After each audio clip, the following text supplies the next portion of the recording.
Hi, it's Dave from The Journey.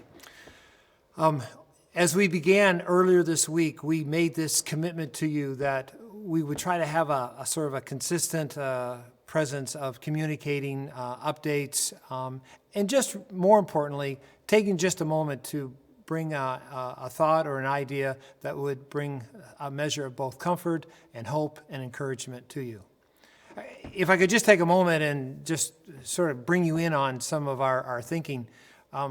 We really don't even know what all this is going to look like that we want to do on a regular basis this moment. But we're certainly open to suggestions about maybe we need to even give it a title or something like that. So I would love for you to, in the comment section below, just to give us what you'd like to call this and maybe, or even some input on what you'd like us to be talking about in these moments. So open to anything right now. Love to have you participate.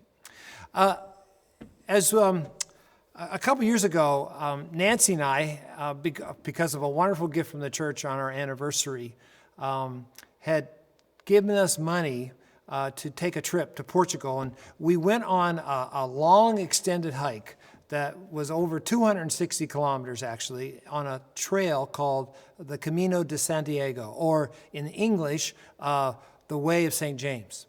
Now, I want to be honest with you. The first couple of days of going on that walk, where we averaged between 15 to 25 kilometers a day, was very stressful because I had never, ever had set foot in Portugal or Spain before in my life. And here I was, getting up every day, starting to walk on unknown paths, going into unknown places, and just really even not even knowing what my body could stand every day in walking in this way. But I want to tell you that after a few days, we began to establish a new rhythm. And we began to understand how much energy we had and what we could handle and what we could do. And then the journey at that point became still demanding, but also we began to see and enjoy moments in it that we never expected. I'm telling you that story because I think that in a way, we're also on an unexpected journey here together. As a church community, with our neighbors, obviously in our country, and obviously around the world. And as I think about that, that means that now we're all in new rhythms. I mean, people are working from home. Unfortunately, other people maybe have been temporarily laid off, or their hours have been reduced in work, or they've had to come up with a whole bunch of new ways of coping with everyday responsibilities. And so now there's stress and there's a feeling of things that are uncontrollable and unpredictable, and we wonder if we're going to be able to make the journey. Well, can I actually take you back to our walk that we did a couple of years ago, and I think there's some applications. There was a couple of sort of key statements that people reminded us of as we hiked and journeyed every day on the Camino. The first statement was this: stay calm and keep walking. And I just think that applies so much even for us, that in a sense, we need to practice a calmness and also yet keep moving. Keep doing the things that are within our control to do.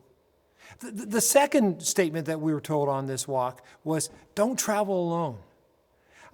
I know that the word out there right now is social distancing, but a word that we're trying to actually put back into our vernacular around here, journey, is rather than social distancing, physical distancing matters, absolutely.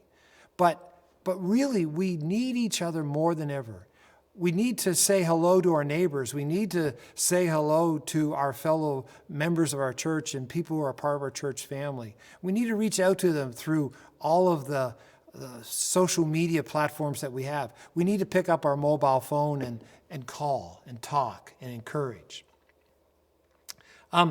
The last thing that we were told, though, too, is this very practical observation: get lots of rest. I can't help but think that all of us are feeling emotional stress, and we need to rest. We need to physically rest. We need to turn off our mobile phones. We need to turn off our computers. We need to take time to rest in God, to meditate on His Word, to listen to music that inspires us and fills our souls. But we need to rest. I think of Proverbs 3, 5, and 6, and it says this: trust in the Lord with all your heart and lean not on your own understanding. In all your ways submit to him, and he will direct your paths. As we make our way through this unwanted path, we need to continue to not just lean on our own understanding. Like, we need to really trust in God and follow his way. As I just wrap up here, can I just remind you of a couple other things? We're I don't want to use the word excited, but we're anticipating Sunday as our new day. It's going to be our first time we go live stream. And we're hoping that you'll join us at 10:30 a.m., which is our combined service time for all of our 3 campuses. And if you have a friend, please share the invitations that we'll be sending out and get them to join us on this live stream. It will be filled both with a live presence and some pre-recorded elements as well. As we look forward to this new day, who would have thought even a week ago this would be the reality we're in? But now, as we move forward, let's move forward recognizing the challenges, but also the opportunities I think God's going to show us.